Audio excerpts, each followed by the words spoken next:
네, 오늘 말씀의 제목은 좋은 교회입니다. 우리 함께 따라해 볼까요? 좋은 교회. 좋은 교회. 네. 여러분, 이 땅에 교회들이 많이 있지 않습니까? 세상에는 많은 교회들이 있는데, 그 교회들이, 처음에는 하나님 나라를 위하여 또 하나님의 뜻을 이루는 교회들로 아주 아름답게 쓰임을 받았습니다. 그런데 지금 우리가 살아가고 있는 이 시대가 되었을 때 지금도 하나님은 여전히 교회를 통하여서 일하시지만 세상적으로 봤을 때 교회들이 참 문제가 많은 것을 보게 됩니다. 교회가 많이 변질되었고 또 교회가 세상으로부터 많이 비판받고 있고 또 교회가 세상에 본이 되어야 하지만 본이 되지 않는 오히려 세상의 조롱거리가 되는 그러한 시대를 지금 저와 여러분이 살아가고 있습니다. 저희는 8월 한 달 동안 교회에 대한 말씀을 함께 볼 것입니다. 교회는 하나님의 선물이고 하나님의 역사의 통로입니다.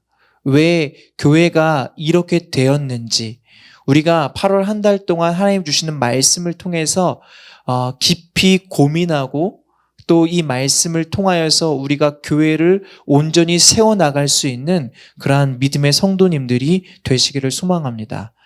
네, 특별히 이 교회에 대한 교회는 선물이다라는 이 주제를 가지고 교회에 대한 말씀을 나눌 때에 저는 교회를 꿈꾼다라는 책을 참고해서 여러분과 함께 말씀을 나눌 것입니다.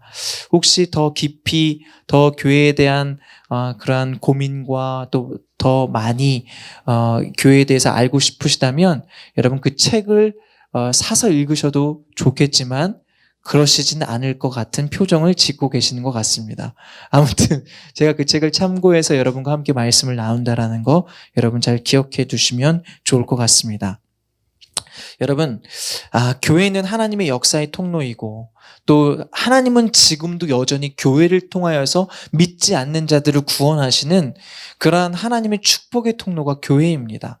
왜 교회는 그런데 이렇게 세상으로부터 비판받고 조롱받는 그러한 상황을 맞이하게 됐을까요? 여러분, 교회는 왜 이런 존재가 됐을까요? 우리가 먼저 교회에 대한 개념을 바로 세워야 할 것 같습니다. 여러분, 교회가 뭔가요? 교회가 뭔가요? 제가 그동안 이제 개척을 하고 설교를 하면서 이 교회에 대한, 교회가 뭔가, 교회란 어떤 것입니다라고 많이 이야기를 했거든요.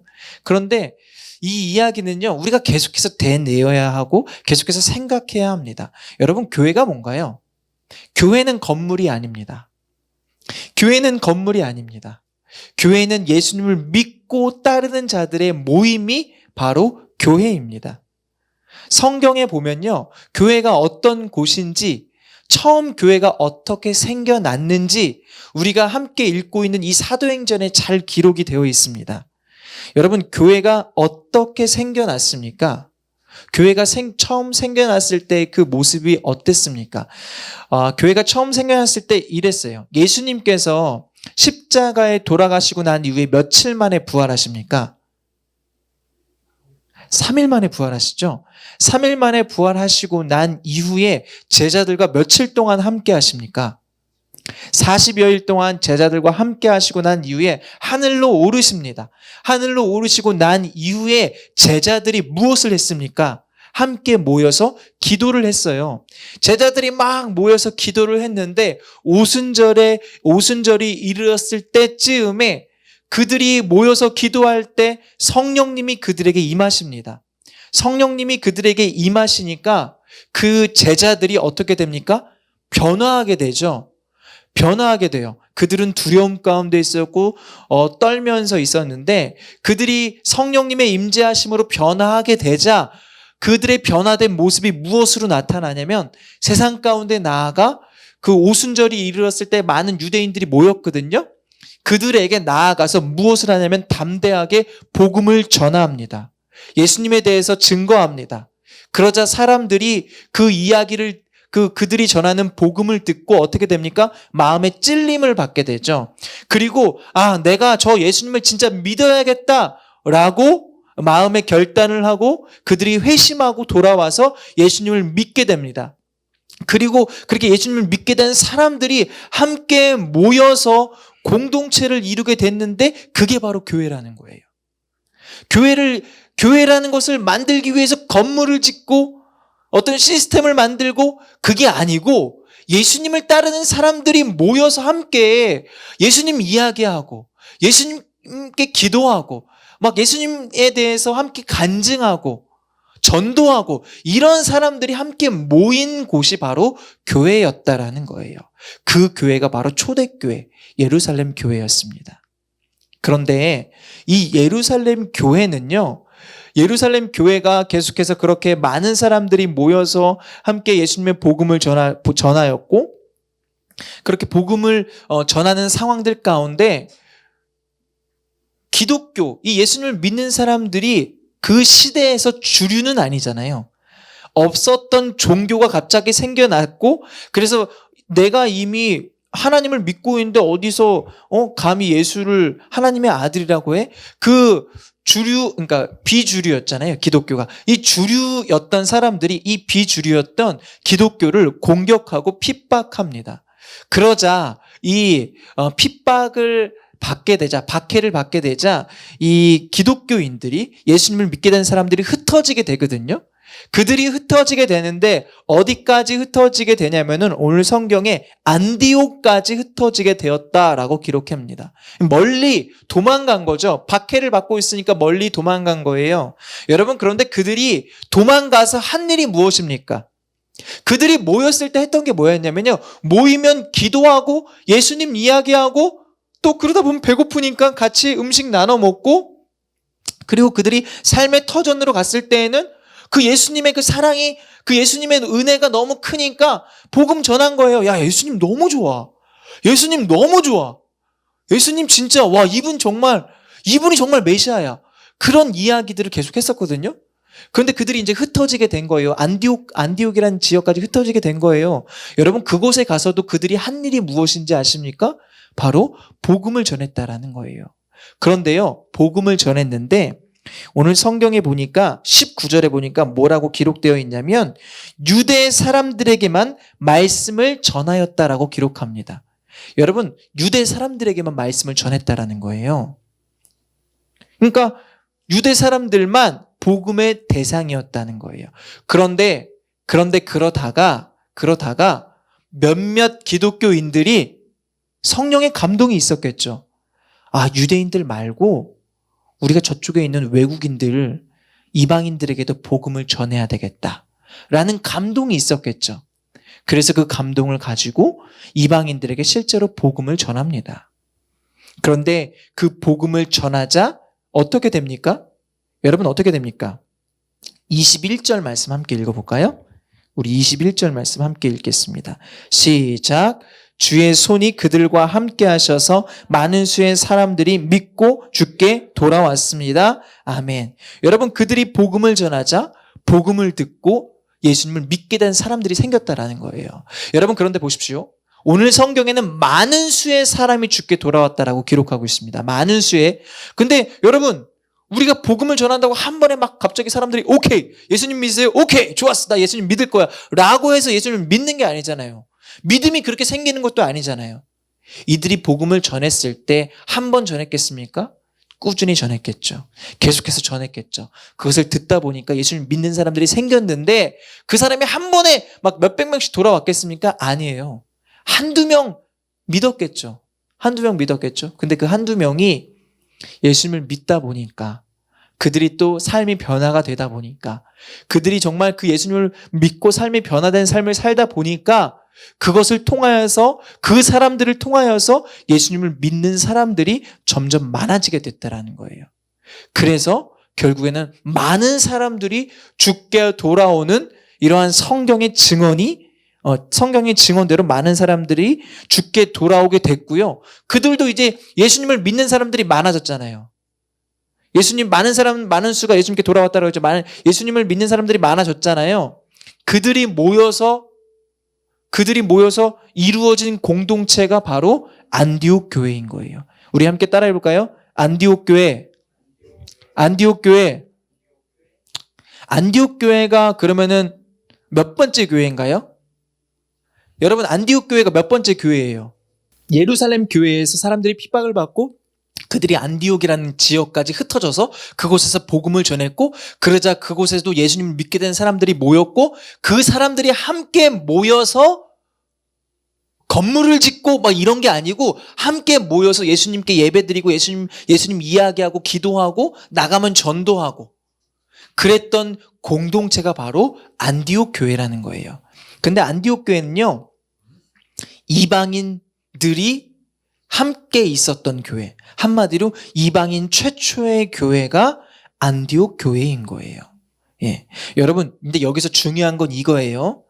교회가 세워지는 과정. 교회가 세워지는 과정이 중요한 거예요. 보세요. 교회가 어떻게 세워졌는지 다시 한번 이야기할게요. 성령님이 제자들에게 임했습니다. 제자들이 기도할 때 누가 임했어요? 성령님이 임했습니다. 성령님이 임하자 제자들이 어떻게 됐습니까? 변화했죠. 회심했죠. 그리고 그들의 삶이 변화해서 어떻게 합니까? 복음을 전했어요. 복음을 전했을 때 그 복음을 듣고 찔림을 받은 사람들이 변화해 또 그 예수님께 돌아오는 회심을 경험하죠. 변화되었다라는 거예요. 그리고 난 다음에 그들이 예루살렘 교회가 되었는데, 예루살렘 교회 성도들이 핍박받고 또 안디옥으로 갔는데, 안디옥에 가서 그들이 복음을 전했을 때 복음을 듣고 주님께 돌아온 사람들이 있었잖아요. 회심한 사람들이 있었잖아요. 그들을 통해서 안디옥 교회가 세워졌어요. 여러분, 중요한 것은 이거예요. 교회는 사람들이 회심을 해야 돼요. 아멘? 회심해서 돌아올 때, 회심해서 죽게 돌아올 때 교회가 되고 그들을 통하여서 교회가 되었다라는 거예요. 우리는 교회 하면은 시스템을 만들고 어떤 건물을 짓고 어떤 인프라를 구축하고 뭐 이런 것들만 생각하는데 그게 중요한 게 아니고 좋은 악기, 좋은 시설, 조명, 냉난방기, 편의시설 이런 게 중요한 게 아니고요. 교회는 예수 그리스도로 말미암아 회심이 일어나는 곳이 진짜 교회라는 거예요. 아멘? 회심이 있어야 돼요. 여러분, 그것이 바로 우리가 이야기하는 좋은 교회의 모습입니다. 교회를 통하여서 계속해서 회심이 일어나야 돼요.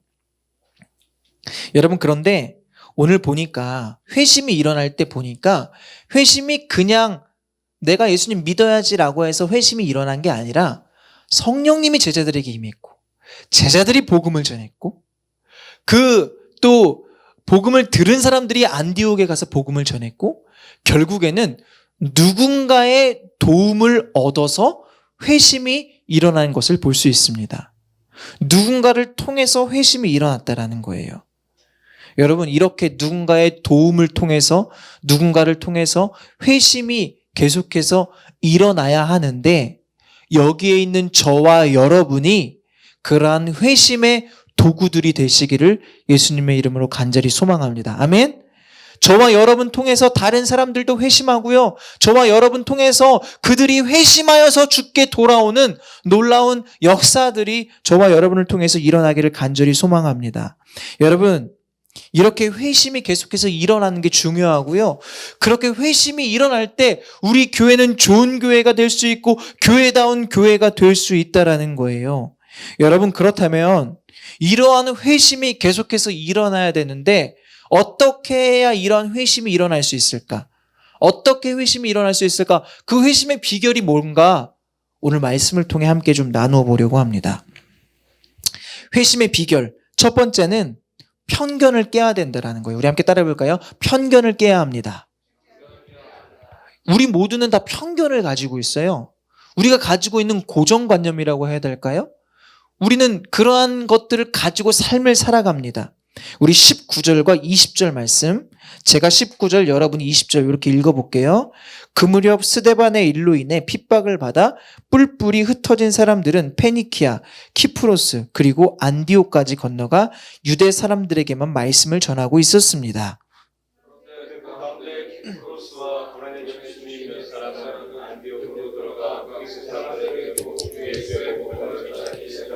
아멘. 여러분, 당시에 예수님을 믿고 있었던 사람들은 모두 유대인들이었어요.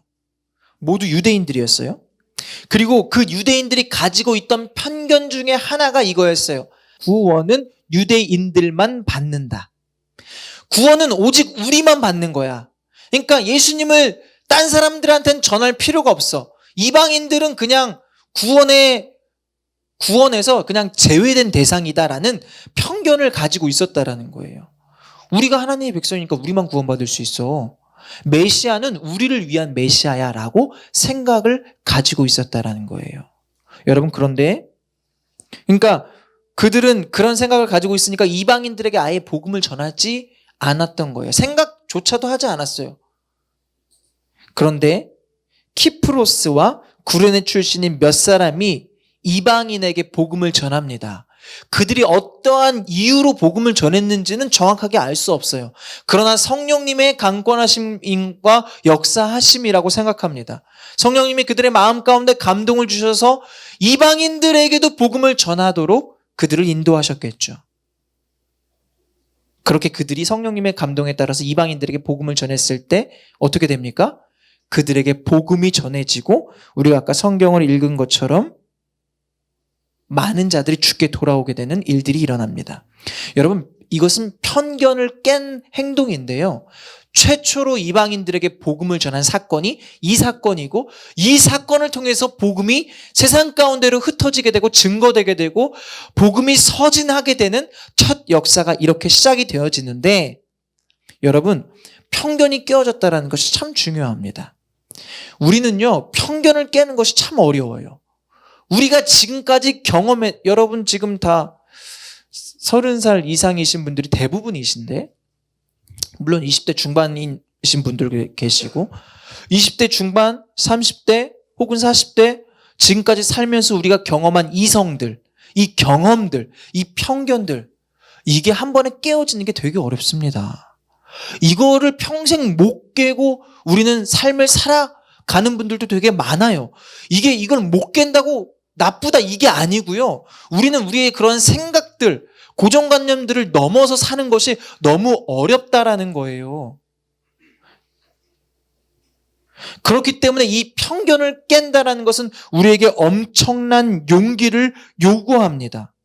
이 편견은요, 특별히 이 복음을 전했을 때 이 편견은요, 다른 사람들에 대한 어떤 나의 이 편협한 생각이기도 하고 나 자신에 대한 편협한 생각이기도 한데, 우리는 이 편견을 가지고 있음으로 말미암아 특별히 우리가 주의해야 될 것은 주님의 능력을 제한할 때가 많이 있다라는 거예요. 여러분, 주님의 손이 짧습니까? 주님이 능력이 없으십니까? 주님은 능력이 많으시고 주님은 불가능한 일이 없으신데요.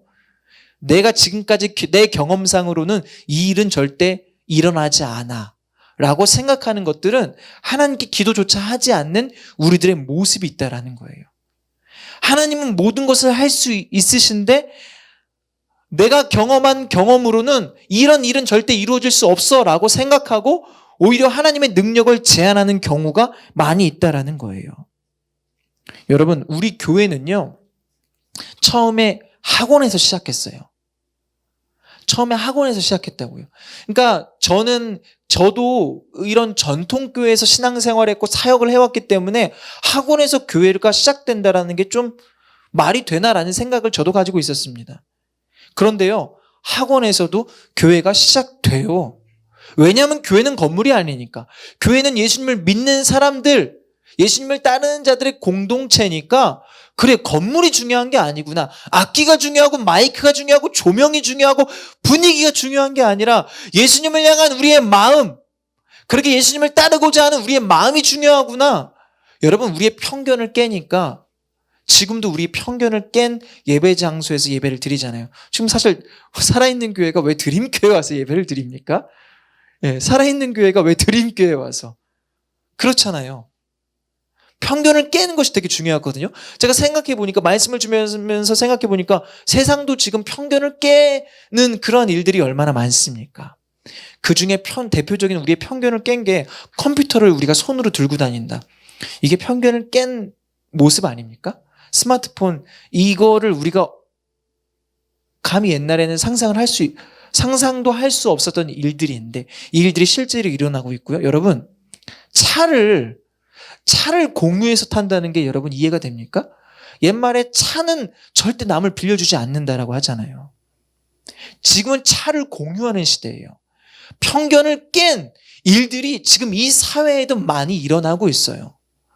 여러분, 편견을 깼을 때, 특별히 우리가 하나님을 믿고 하나님의 능력을 의지해서 편견을 깼을 때 하나님의 놀라운 구원의 역사, 하나님의 놀라운 은혜의 역사들은 우리의 삶 가운데 놀랍도록 펼쳐질 것입니다.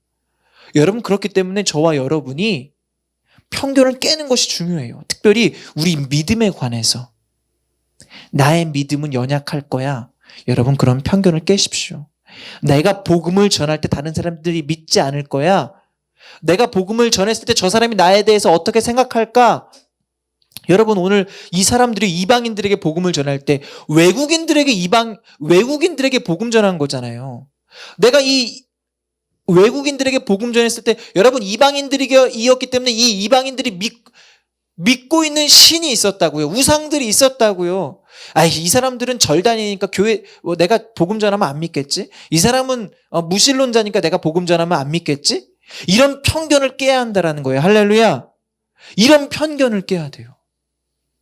오늘 그 편견을 깨고 이들이 이방인들에게 복음을 전했을 때 주님은 역사하셨습니다. 아멘.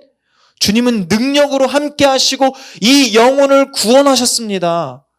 주님은 능력이 많으세요.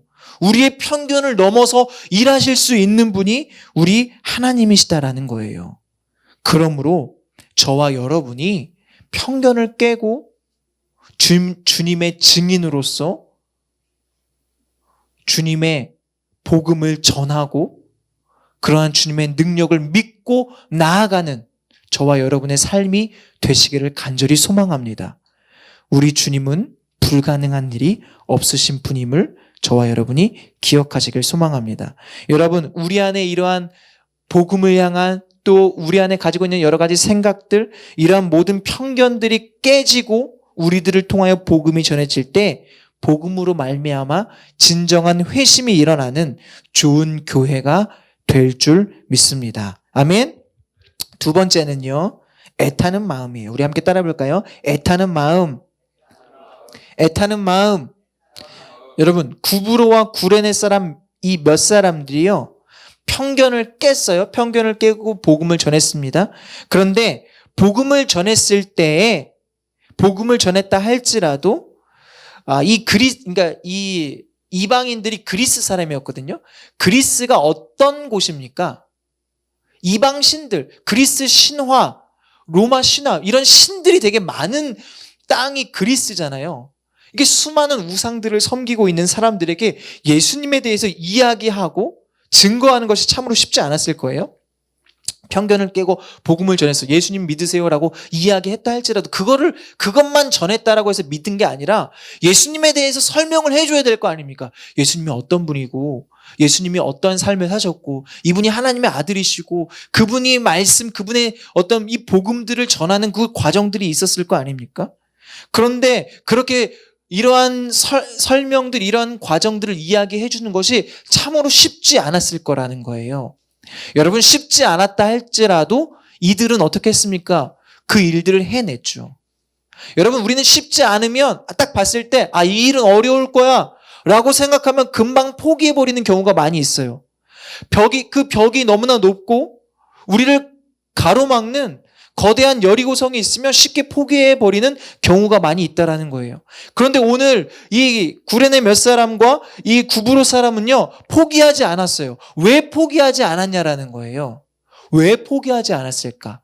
그들에게는 애타는 마음이 있었기 때문에 그렇습니다. 우리 함께 따라해 볼까요? 애타는 마음. 여러분, 이 애타는 마음은요, 우리가 애간장을 녹인다 이런 이야기 많이 하잖아요. 이 애는 창자를 의미합니다. 여러분, 창자 다 가지고 계시죠? 창자 어디 있어요? 우리 안에 있어요, 창자가. 그 창자가 우리 몸 안에 있거든요. 근데 이 창자, 이 애는 창자를 이야기하는데 가끔 우리가 애가 끊어진다, 창자가 뒤틀린다라고 이야기하잖아요. 그때 그 마음이 바로 애타는 마음이에요. 여러분, 우리가 하나님을 경험했지 않습니까? 저와 여러분은 하나님을 경험한 사람들이고 이 복음을 전한 사람들은 하나님을 경험한 사람들이에요. 하나님을 경험한 사람들은요, 하나님을 경험하지 않는 사람들의 삶이 너무 안타깝고 그들의 삶이 너무 애처로운 거예요. 왜냐하면 하나님 없이 사는 삶이 얼마나 안타까운 줄 알고 있거든요. 그들은 복음을 경험했으니까 예수님을 믿는 삶과 모르는 삶이 얼마나 다른지를 경험한 사람들이잖아요. 여러분, 제가 방탕한 신앙생활을 20대 때 했었거든요. 그러니까 20대 때만 한 게 아니라 10대, 20대를 계속해서 방탕한 삶을 살았겠죠. 아주 방탕했어요. 그렇게 방탕한 삶을 살면서도 교회는 이렇게 나왔다고요. 교회는 여러분처럼 계속 꾸준히 다녔다고요. 그러니까 이제 그러니까 교회 와서는 방탕하지 않은 척, 착한 척 했지만 그게 여러분 다 티가 나요. 다 티가 난다고요. 네. 그런데 교회에 왔는데 제가 이제 저희 교회에 청년부 목사님이 계셨어요. 부목사님이 계셨는데 그 목사님이랑 좀 사모님이랑 되게 친했거든요. 저를 많이 예뻐해 주시고 계속해서 믿음으로 신앙으로 이끌어 주시려고 기도도 많이 해주시고 노력을 많이 해주셨어요. 근데 그분이요, 이 부목사로 이렇게 사역하시다가 미국으로 사역지를 옮기게 된 거예요. 그러니까 모든 이제 한국에서의 삶을 정리하고 가시는데, 그러면서 그분들이 저를 이제 좀 저에게 여러 가지 부탁들도 하시고, 그러니까 무슨 부탁을 하셨냐면 저희 목사님의 장모님이 이제 제가 사는 지역에서 좀 그렇게 멀지 않은 곳에 계셔갖고 그분들도 좀 돌아보고 이런 부탁들도 하시면서 정말로 마지막인 것처럼 이렇게 말씀하시더라고요. 경록 형제 꼭 복음학교 다녀와요. 경록 형제 꼭 복음학교 다녀와요. 그렇게 이야기를 하는 거예요. 그렇게 이야기를 정말 마지막인 것처럼 이야기를 하시니까 그래, 내가 복음학교 한번 갔다 와야겠다라는 마음이 들더라고요. 근데 여러분, 그냥 복음학교 가면 되지? 그게 아니고요. 복음학교를 들어가는 절차가 되게 복잡합니다. 입학하는 절차가 복잡한데 미리 서류를 제가 출력을 해서 거기에 꼼꼼하게 기록을 하고 우편으로 언제 날짜에 맞춰서 보내야 하고, 거기서 그 서류를 본 다음에 서류에 통과하신 분들은 전화 면접을 합니다. 전화 면접을 하고 이 복음학교는 이렇게 불편하고 이렇게 힘들고 이렇게 어려워요. 근데도 다 이거 동의합니까? 예, 다 동의합니다라고 그 동의를 받고 난 이후에 가기 전에 여러 가지 주문들이 있고 여러 가지 선행해야 될 일들이 있고요. 실제로 복음학교 가서는 일주일 동안 진행이 되는데 월요일 아침 8시에 입소해서 토요일 저녁 8시까지 진행이 되고, 핸드폰 반납하고 외부와는 절대 연락할 수 없고 샤워도 할 수 없고 그냥 오로지 남들 옆에 있는 사람들과 이야기해서도 안 되고 오로지 말씀 앞에서 말씀만 듣고 기도하는 시간을 갖는 거예요. 가기 전에 다 설명해줘요. 다 이야기해줘요. 그래도 올 겁니까? 그래도 올 겁니까? 왜 와야 된다고 생각합니까? 당신이 여기 와야 되는 분명한 이유가 있습니까? 그런 부분에 대해서 다 이야기해요. 근데 제가 거기에 대해서 다 설명하면서 무엇을 생각하는지 아십니까? 그 부목사님이 미국 가시기 전에 저한테 했던 얘기, 경록 형제, 복음학교 꼭 한번 갔다 와요. 복음학교 꼭 한번 갔다 와요.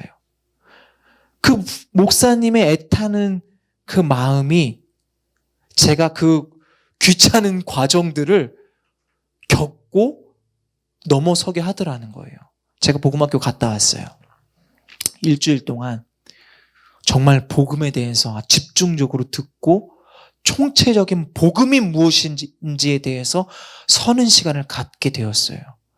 그리고 눈물로 통곡하고 회개하고 정말 예수님이 정말 살아계신 분이구나. 십자가 앞에 나아가는 것이 이런 것이구나. 이런 것을 철저히 깨닫고 난 이후에 그렇구나. 말씀으로 돌이키는 것이 이런 것이구나라는 깨닫게 된 다음에 여러분, 제가 와서 복음을 경험하고 난 이후에 집에 와서 생각한 것이 무엇인지 아십니까? 우리 부모님도 이 복음학교 다녀오셨으면 좋겠다. 저희 부모님이 장로님이고 권사님이신데 다녀왔으면 좋겠다라는 마음이 드는 거예요.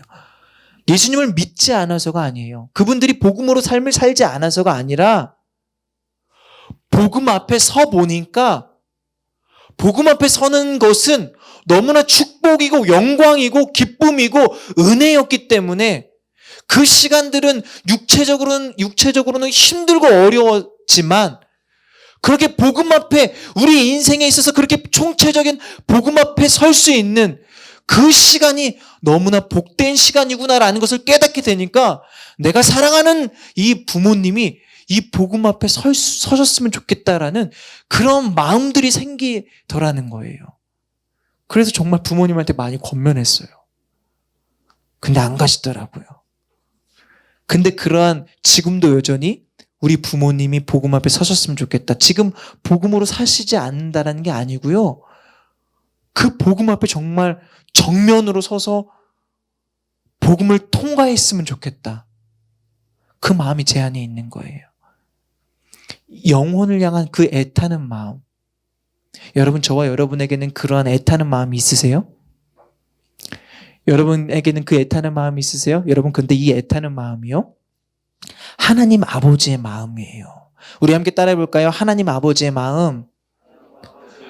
왜냐하면요, 하나님 아버지가 저와 여러분을 향해서 그러한 애타는 마음을 가지고 계시거든요.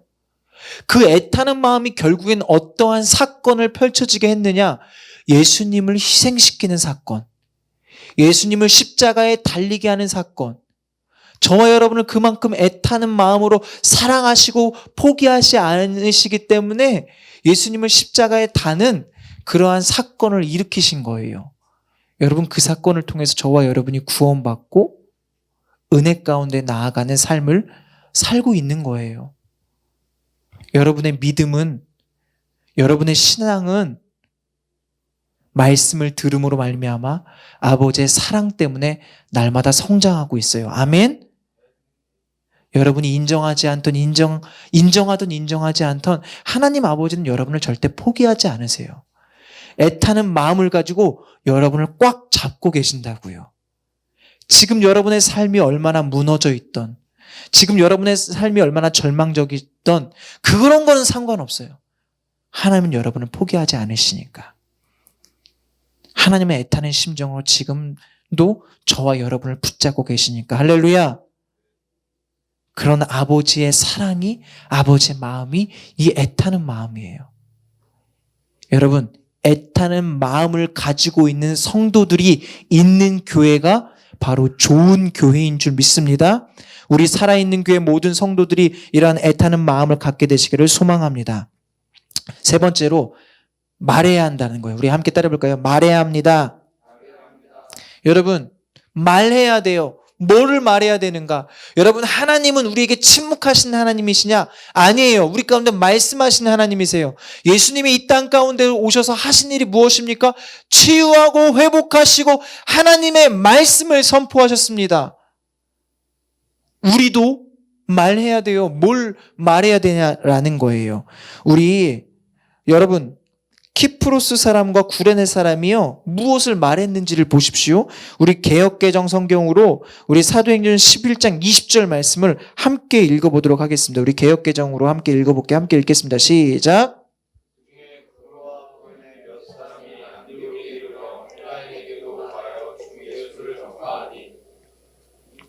아멘. 구브로와 구레네 몇 사람이 안디옥에 이르러 헬라인에게도 말하여 주 예수를 전파하니. 무엇을 전파했다고요? 무엇을 전파했다고요? 주 예수를 전파했다고요. 무슨 말이냐면 무엇에 대해서 이야기했다고요? 예수님에 대해서 이야기를 했다라는 거예요. 여러분, 예수님을 전했다라는 것입니다. 예수님을 전했다라는 거예요. 여러분, 예수님을 전한다라는 것이 매우 중요합니다. 왜 중요하냐면 우리가 전하지 않으면요, 말하지 않으면요, 우리들을 통해서 말씀을 듣고 예수님을 들어야 하는 사람들의 기회가 없어져요. 이런 거 있잖아요. 아, 저 사람 예수님 믿었으면 좋겠는데 마음만 가지고 있으면 아무 일도 일어나지 않는다는 거예요. 부부끼리도 마찬가지죠. 여기 부부가 있어요. 그런데 아내가 임신을 했어. 아내는 임신을 하고 난 다음에 임신하고 나면 먹고 싶은 게 있잖아요. 가끔 막 땡기는 게 있잖아요. 나 오늘 이거 먹고 싶은데 마음으로 남편한테 얘기해야지? 이러면은 남편이 알아듣고 사오나요? 절대 안 사와요. 절대 못 사와요. 여러분 중요한 게 뭐냐면요. 말을 해야 한다라는 거예요. 내 마음을 표현해야 된다라는 거예요. 예수님도 마찬가지예요. 우리가 가지고 있는 그 예수님을 전해야만 해요. 증거해야만 해요. 그래야지만 그들이 듣고 그 예수님을 믿을 수 있어요. 예수님을 전한다라는 것은 생명을 전하는 것입니다. 아멘? 예수님을 전한다라는 것은 그들의 인생을 변화시킨다라는 거예요.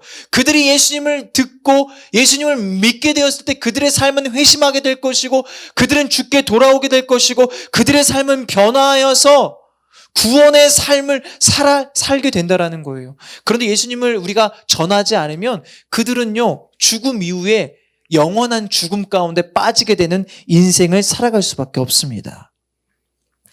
여러분, 예수님을 그렇기 때문에 예수님을 전하는 것이 매우 중요합니다.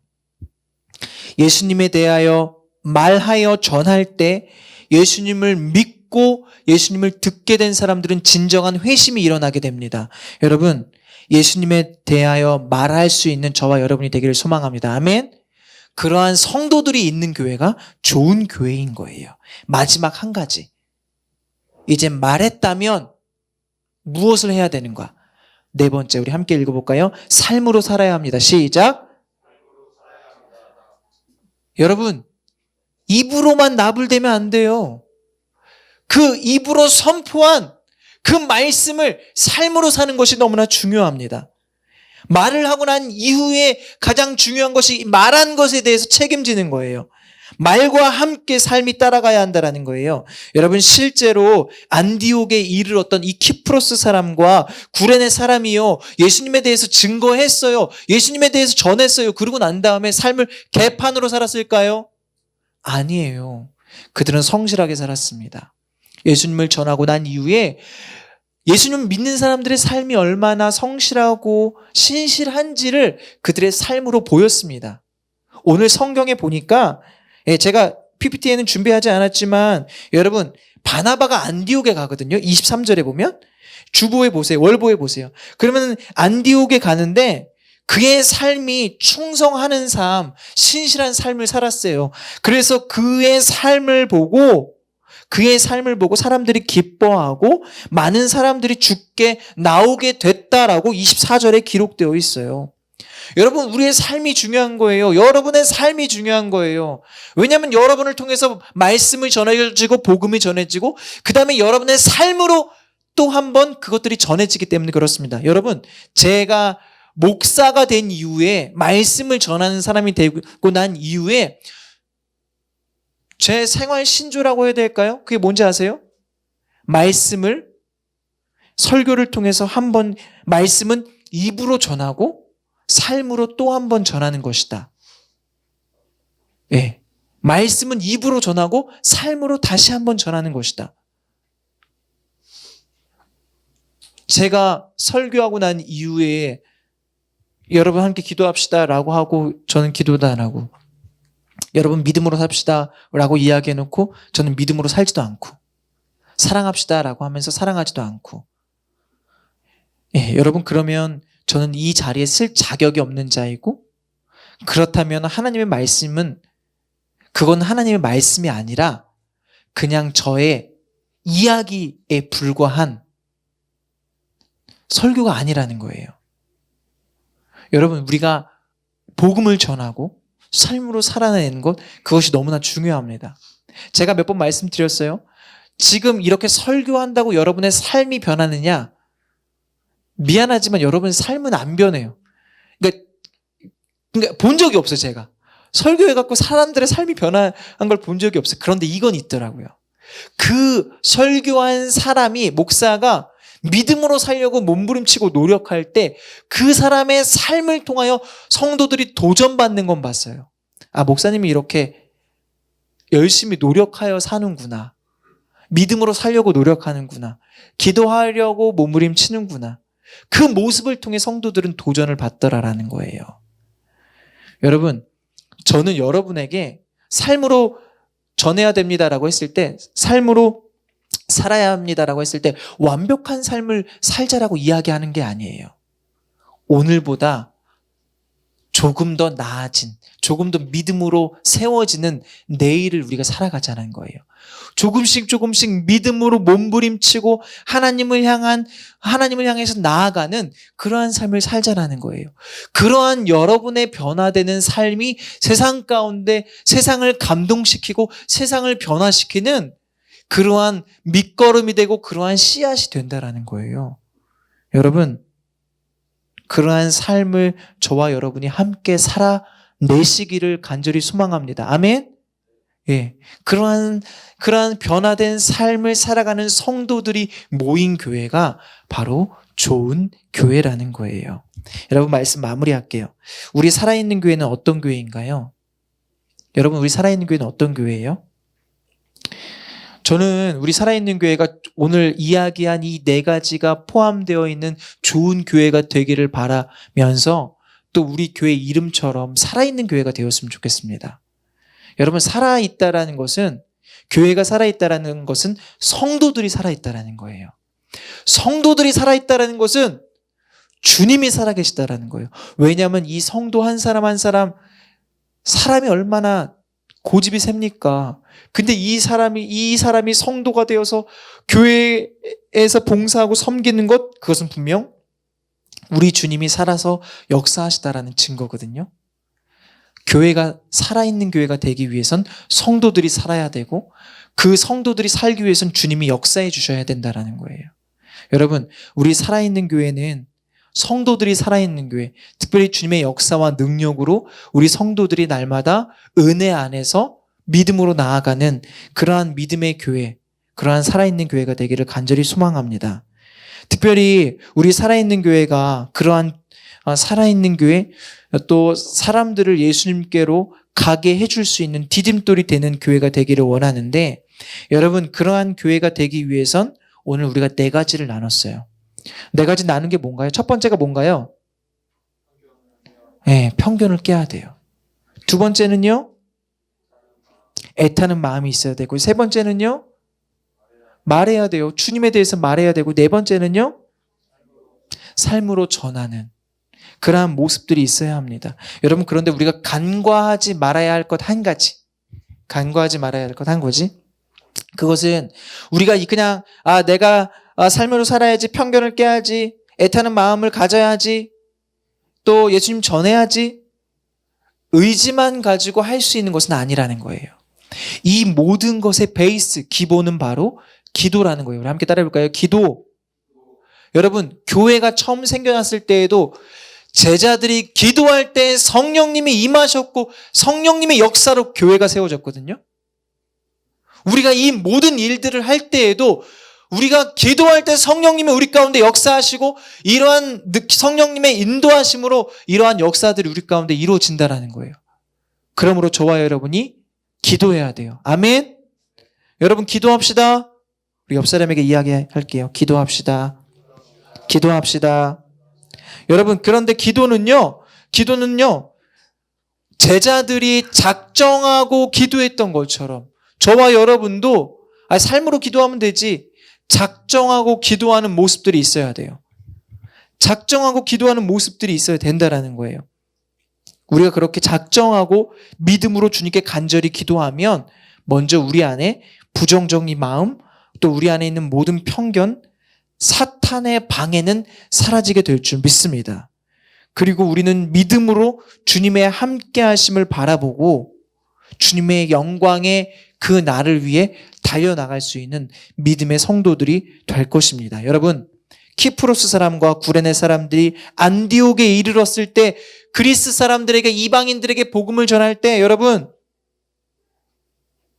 그곳에는요, 예수에 대해서 들어본 사람들도 없었고 십자가도 없었어요. 그런데 그들이 기도하여서 믿음으로 도전하고 나아갈 때 결국에는 많은 자들이 죽게 돌아오게 되었다라는 거예요.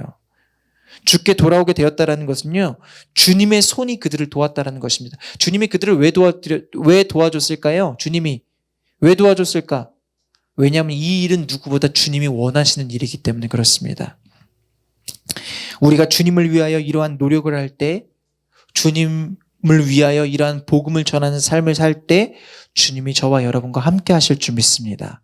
여러분, 우리 살아있는 교회가 영혼을 구원하는 그러한 살아있는 교회, 좋은 교회, 그러한 믿음의 성도님들이 되시기를 예수님의 이름으로 간절히 축복합니다. 아멘.